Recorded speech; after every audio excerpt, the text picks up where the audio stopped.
প্রতি বছর জগন্নাথ না আঁকলে মনটা যেন কেমন করে।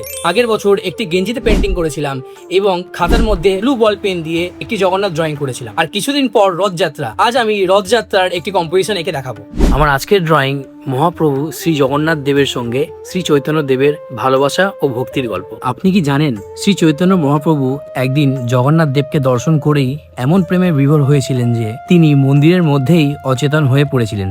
কিন্তু কেন এমন হয়েছিল? 1510 খ্রিস্টাব্দের দিকে শ্রী চৈতন্য মহাপ্রভু প্রথমবার পুরীর জগন্নাথ মন্দিরে প্রবেশ করেন। বহুদিনের ইচ্ছা ছিল তার জগন্নাথ প্রভুকে একবার দর্শন করার, এবং পুরীতে প্রথমবার জগন্নাথ দেবের দর্শন করতে গিয়ে শ্রী চৈতন্য মহাপ্রভু মূর্তিকে শুধু কাঠের বিগ্রহ হিসেবে দেখেননি, তিনি সেখানে স্বয়ং শ্রীকৃষ্ণের উপস্থিতি অনুভব করেছিলেন। ভক্তির আবেগে তিনি ছুটে গিয়ে জগন্নাথ দেবকে আলিঙ্গন করতে চান। সেই মুহূর্তে তিনি গভীর প্রেম ভাবের মধ্যে অচেতন হয়ে পড়েন। বাকি অংশ রইল পরের ভিডিওতে। ভিডিওটি ভালো লাগলে চ্যানেলটি সাবস্ক্রাইব করুন। নেক্সট ভিডিওতে আমি দেখাবো এটি কি করে কালার করতে হয়।